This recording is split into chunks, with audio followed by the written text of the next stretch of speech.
Alhamdulillah wassallallahu wala haula wala quwwata illa billah. Wassalatu wassalamu ala Rasulillah wa ala alihi wa sahbihi wa ala rabbi shrah li sadri wa yassir li amri wa hlul 'uqdatam min lisani yafqahu qawli. Amma ba'du, Bapak Ibu yang dirahmati Allah, alhamdulillah, puji syukur kita haturkan kepada Allah Subhanahu wa taala atas limpahan iman yang kita terima, iman Islam yang harus kita jaga dan kita jaga dengan akidah yang lurus.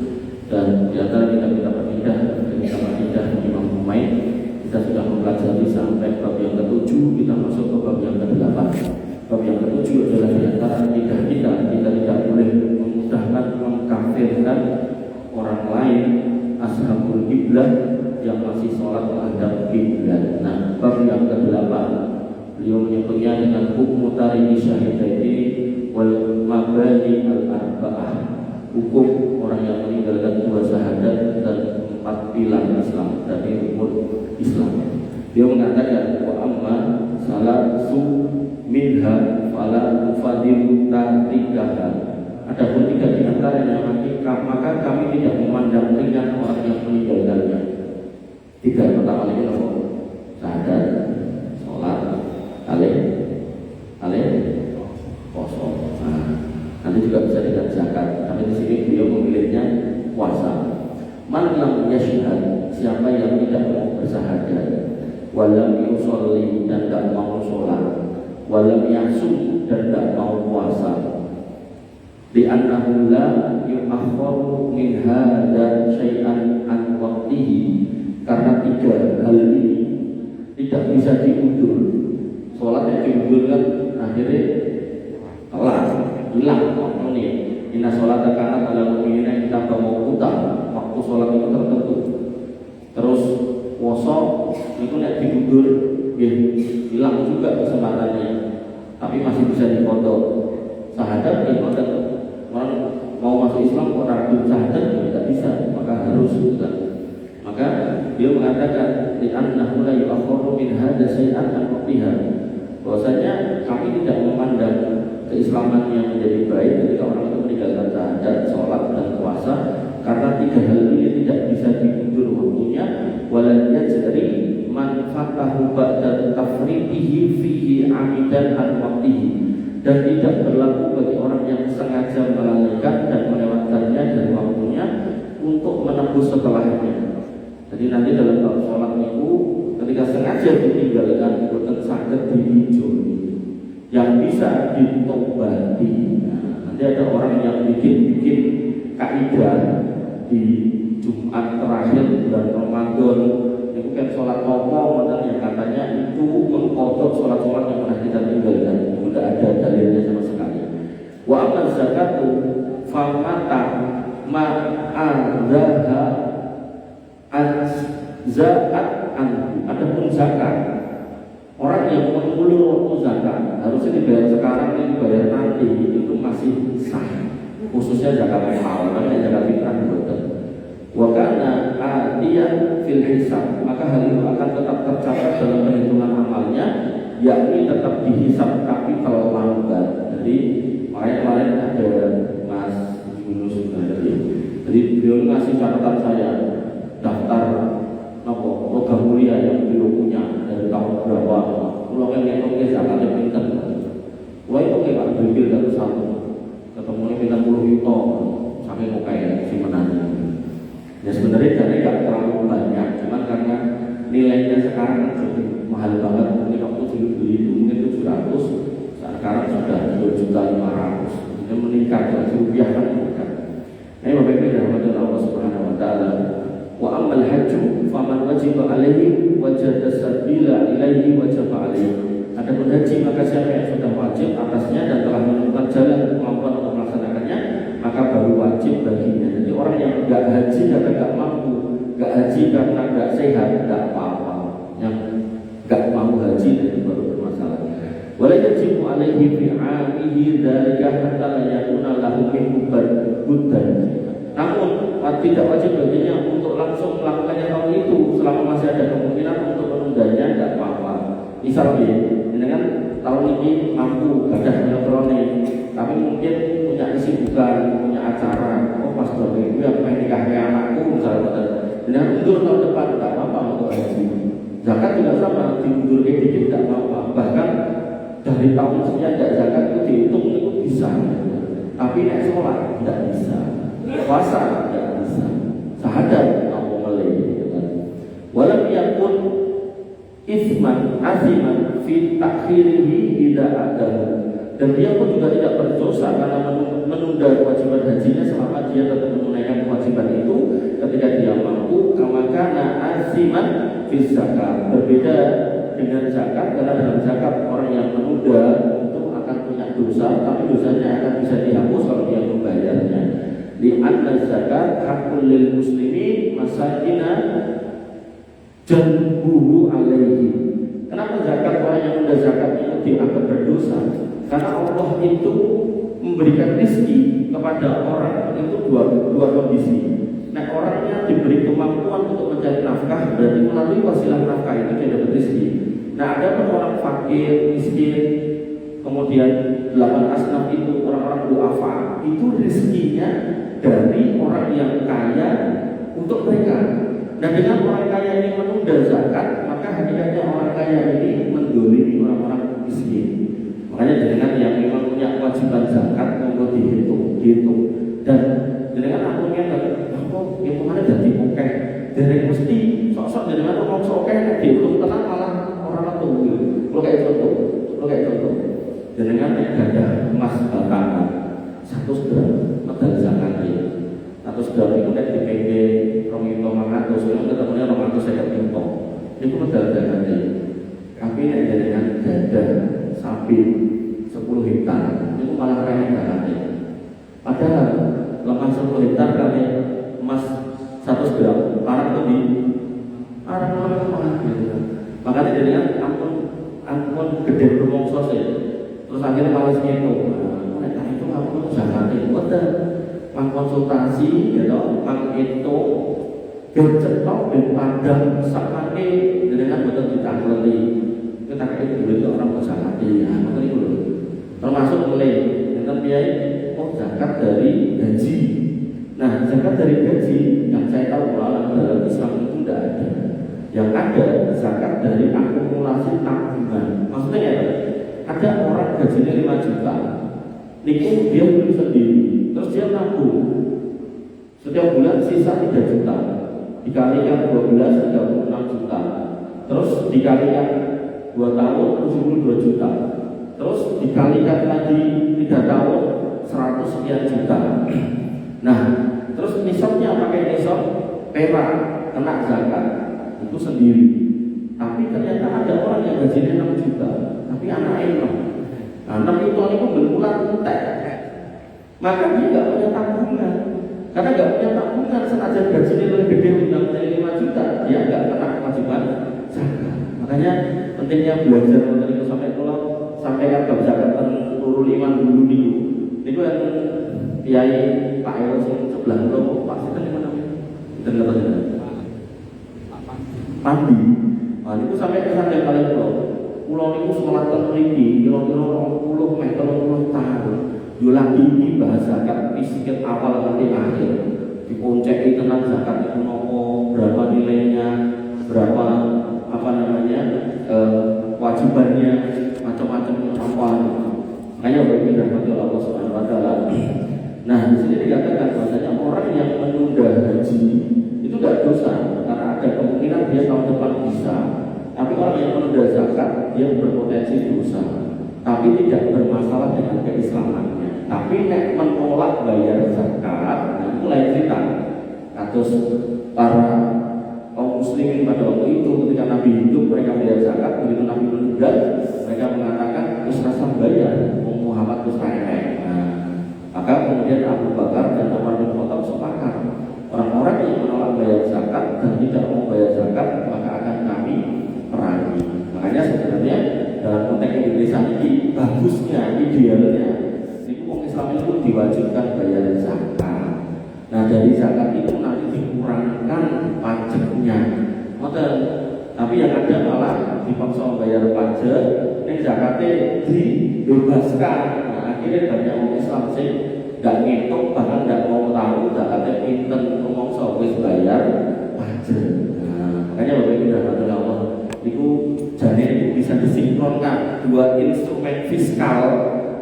zakat dan pajak itu bisa disinkronkan. Tapi ya mungkin ahli-ahli Jakarta mungkin kurang, makanya terus kita gawe ke Basnas, yo sing arep bayar yo ngono, ora yo ora apa-apa, biarkan menjadi panggilan keimanan. Padahal sebenarnya dalam sejarah Islam dan kaum muslimin, zakat itu dikelola negara, hasilnya bisa buat dimanfaatkan oleh negara, buat gaji pegawai negeri bisa, tentara polisi bisa, buat beli alutsista bisa.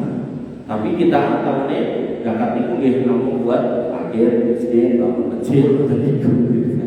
Makanya udah dirahmati Allah Subhanahu Wa Taala.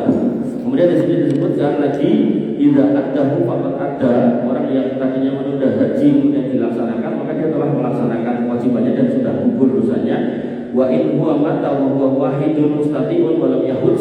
Tapi apabila kalau dia enggak mau haji dan dia mati dalam kondisi belum haji, dalam keadaan belum haji, sa'ilahu wuju'ata ila dunya ayyahujja.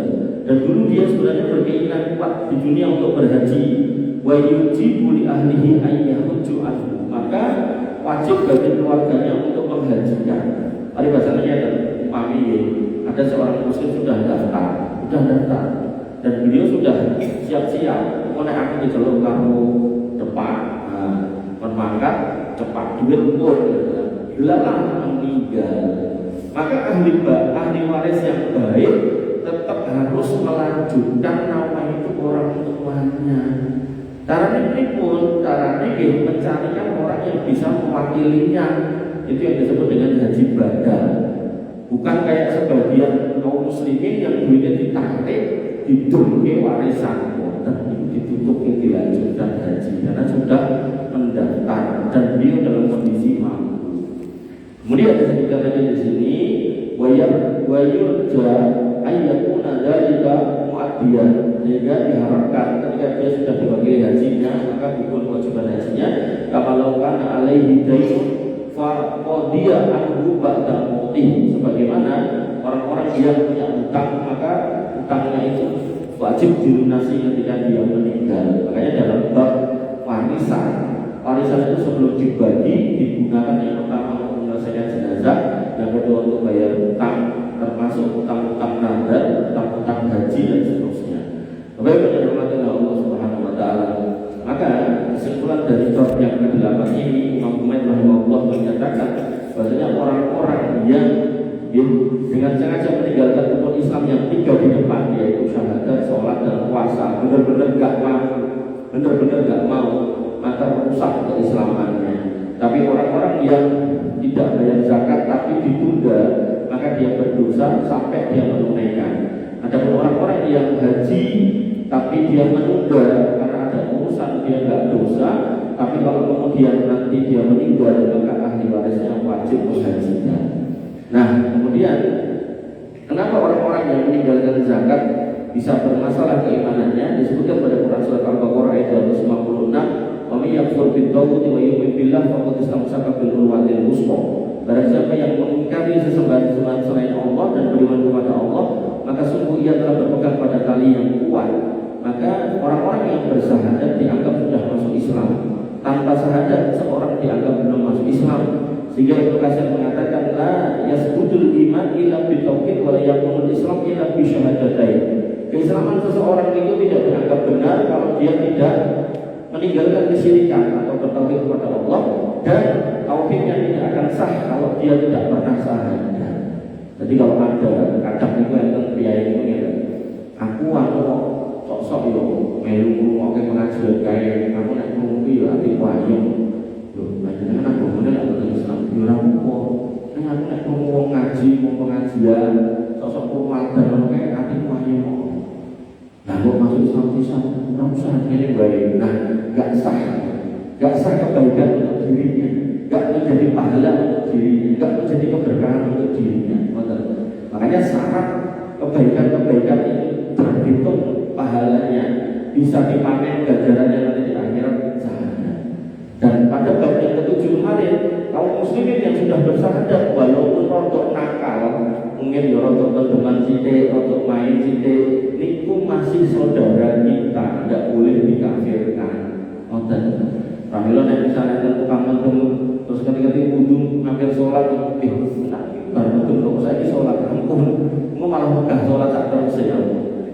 semua enggak sholat bar sholat tak jajak es teh dan ratu cium meneh.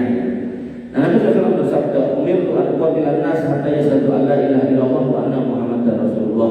Aku diperintahkan untuk memerangi manusia sampai mereka bersyahadat bahwasanya tidak ada ilah yang berada di sebelah selain Allah. Dan Imam Nawawi menjelaskan fihi dalilun ala anna man lam yaqulha la yaquddu minal muslimin. Maka hadis tadi menyebutkan siapa yang tidak mengucapkan syahadat maka tidak termasuk atau tidak dihitung sebagai orang-orang yang Islam.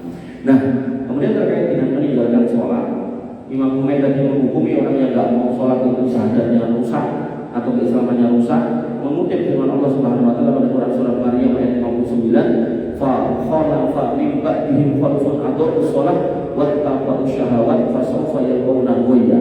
Maka nanti akan datanglah setelah mereka ini generasi yang menyia-nyiakan sholat dan mengikuti hawa nafsu. Nah ini pun ketok uang ini harus pegang sholat biasanya senang mengikuti hawa nafsu. Nah bila nafsunya nopo suka untuk biasanya pegang sholat, bukan main biasanya pegang sholat pun. Dan mereka akan menemui al-ghayya. Ghayya itu bisa diterjemahkan kesesatan. Nanti dalam kitab tafsir tertentu ghayya itu salah satu lembah di neraka khusus buat orang-orang yang megah sholat. Tafsir Ibnu Abbas dalam tafsir Ibnu Katsir, Ibnu Abbas mengatakan laisa ma'nahu tarokuha kulliyah walakin akhfaruha aw awwatiha wa man tarakaha amdan faqad kafar. Maka orang-orang yang meninggalkan sholat dengan sengaja benar-benar tidak mau sholat maka harus waspada karena keimanannya bisa hilang.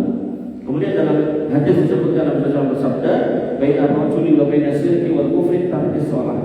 Pembatas perbedaan antara kekafiran kesyirikan dan keimanan adalah ketika seorang itu meninggalkan sholat. Imam Ahmad rahimahullah berkata, "Man taraka shalat amdan hatta yahruja waqtuha wa huwa kafirun kufrun yukhrijuhu minal millah." Imam Ahmad itu untuk galau. Dia mengatakan siapa yang sengaja meninggalkan sholat sampai waktunya lewat dan dia tidak ada penyesalan, tidak ada pertobatan, maka hati-hati syahadatnya bisa batal. Kemudian terkait dengan meninggalkan puasa, Allah Subhanahu wa taala berfirman tentang wajibnya puasa pada Al-Baqarah 183, "Ya ayyuhalladzina amanu kutiba alaikumusiyam kama kutiba alal ladzina min qablikum la'allakum tattaqun." Wajib.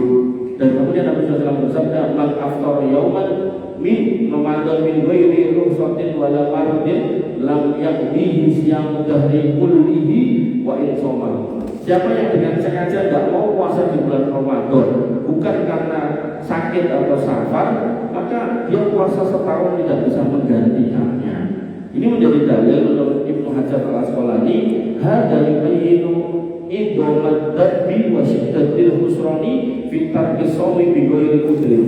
Hadis ini menjadi dalil bahwasanya kerugian besar dan dosa besar orang yang sengaja meninggalkan puasa tanpa udzur. Tegese Ramadan jenengan sakit monggo tidak apa-apa, tidak puasanya mungkin dikodok, jenengan safar tidak apa-apa, tidak puasa nanti dikodok, atau mungkin jenengan tugas dinas di tempat yang benar-benar berat gitu kan, mobil segala macam misal, itu jenengan tidak apa-apa, tidak puasa. Tapi kok ning omah nganggur ora turu gak poso. Nah, itu yang disebutkan oleh Imam Ibnu Hajar Al-Asqalani bahwasanya dia sedang menghadapi kerugian dan dosa yang sangat besar.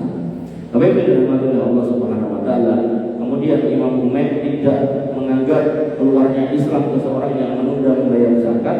Beliau mengutip firman Allah Subhanahu wa taala pada Quran surat At-Taubah ayat 34, "Walladzina yaknizuna adh-dhahaba wal fiddata wa la yunfiquna fi sabilillah wa basyirhum bi'adzabin alim." Dan orang-orang yang menimbun emas dan perak serta tidak mau mengeluarkan zakatnya di jalan Allah, maka kasih kabar bahwasanya mereka nanti akan menghadapi azab yang pedih. Tafsir As-Sa'di mengatakan fihi tahdidun liman mana az-zakah wa bayanun anna dzalika kabiratun min akbari dzunub wa laisa kufran. Ayat ini mengancam keras bagi orang yang menunda menolak membayar zakat dan termasuk dosa besar, walaupun begitu tidak menyebabkan orangnya keluar dari Islam. Jadi kalau menunda tidak keluar dari Islam, tapi kalau enggak mau, itu Abu Bakar Bin Khattab memerangi. Tapi kita harusnya diwajibkan negara. Nah, negara tidak mewajibkan, tapi memberikan kelonggaran. Nah, harusnya kita dengan panggilan keimanan yang mewajibkan diri kita sendiri, tak hitungi gajiku semene, anakku semene, butuhnya semene, kurangnya semene, jalannya semene. Kira-kira masuk zakatnya ramas. Artinya dengan ajeng hitung kok buatan paham, adanya bisa tanggal. Pasal ahla dzikri untuk melatak lamu. Nomor hitung pulau paling dinanut di WA. Betul saya memperkenalkan diri betul nopo tinggal cerita, Mas, duitku ning loker ning apa niku brankas 2 triliun. Lemahku 30 pantok, emas batangan 30 kilo. Wis tak simpen ki taun 2015 nanti saiki zakate piro. Kula hitung ki. Nek kula ngitung berdasarkan data yang dengan sampaikan. Nah, enten sing boten dengan sampaikan nggih, saya berlepas tangan. Saya berbeda. Itu menurut saya khawatir untuk dipakai oleh pengacara. Pengacara itu nek berkasus, boten bayar. Nek doa deal. Kok nek menang, aku dapat 10%.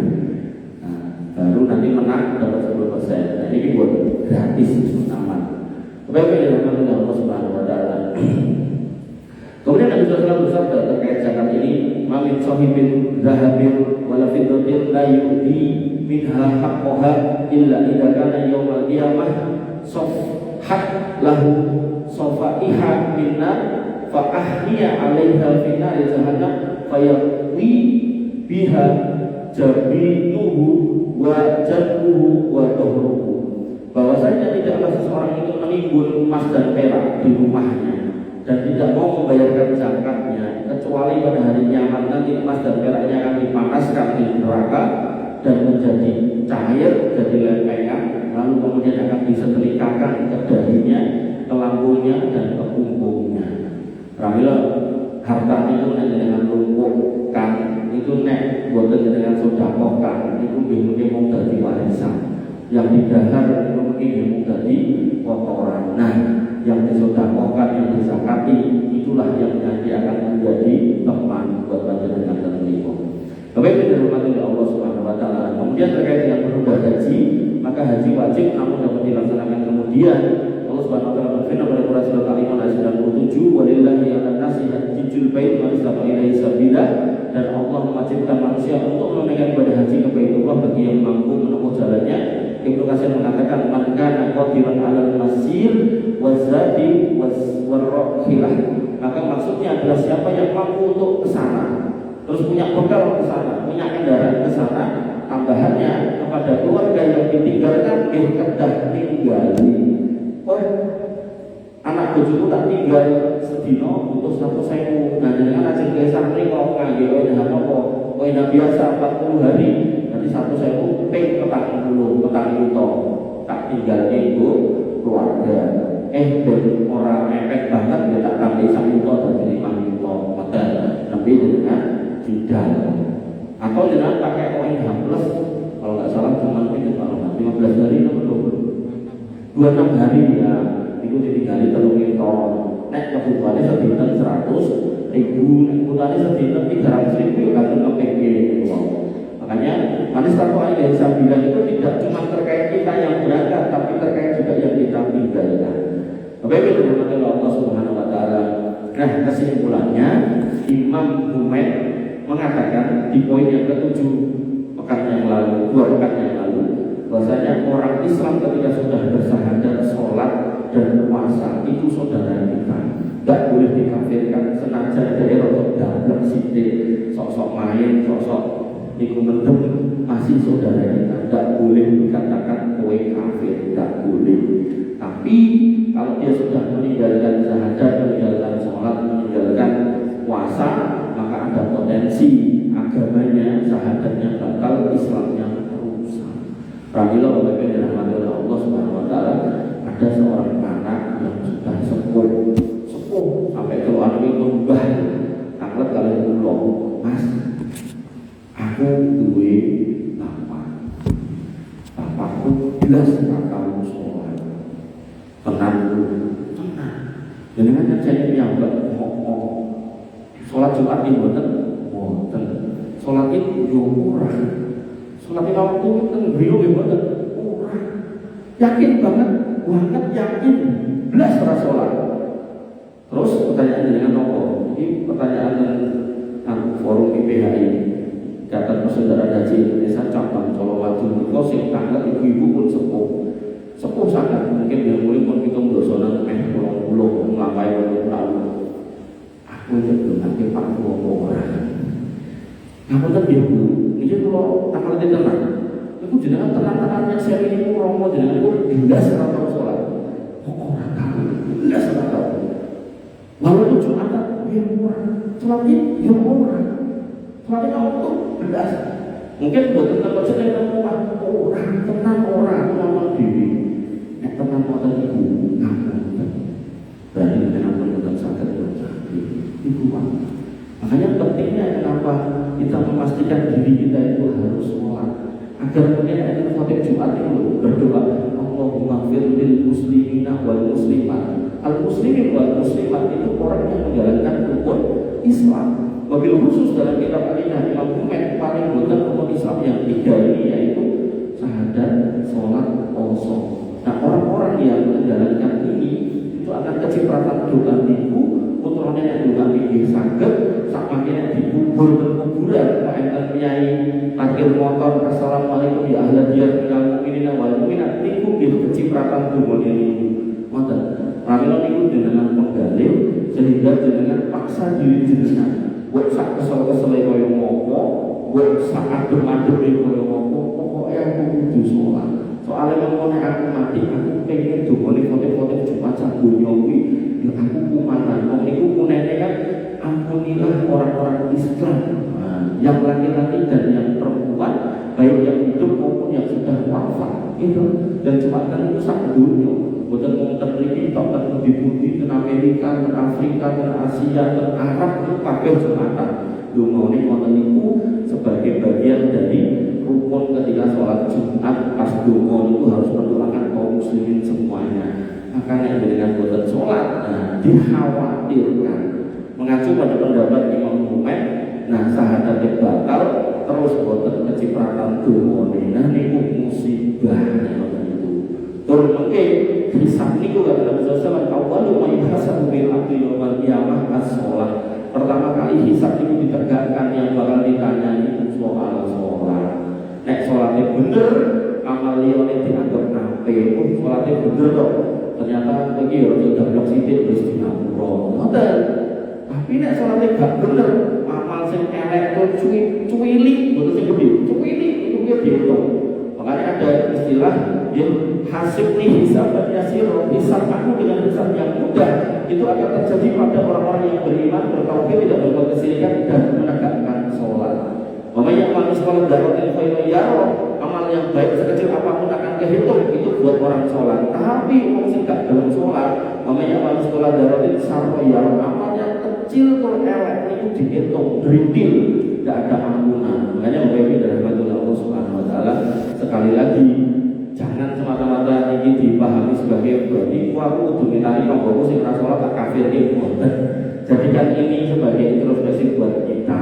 Nah, kemudian kalau ada saudara, tetangga, keluarga yang belum sholat sempurna, jadikan ini sebagai dakwah panjenengan, panggilan dakwah jenengan kepada beliau-beliau untuk ngajak ke sholat. Kenapa? Nek jenengan gadah rezeki, gadah panganan, gadah buah-buahan jenengan kedurke, ben padha ngrasake seneng, maka pastikan ketika Allah sudah menyiapkan surga, yang surga itu bisa memuat semua manusia sakjane. Ini sebagian manusia itu enggak mau, paling buat anfusakum wa ahlikum naro dengan remen dan lebet menika lah mangcangking keluarga-keluarga jenengan ibu dari mulai anak istri, kemudian orang tua, kakak adik dan seterusnya. Niku PR panjenengan semua.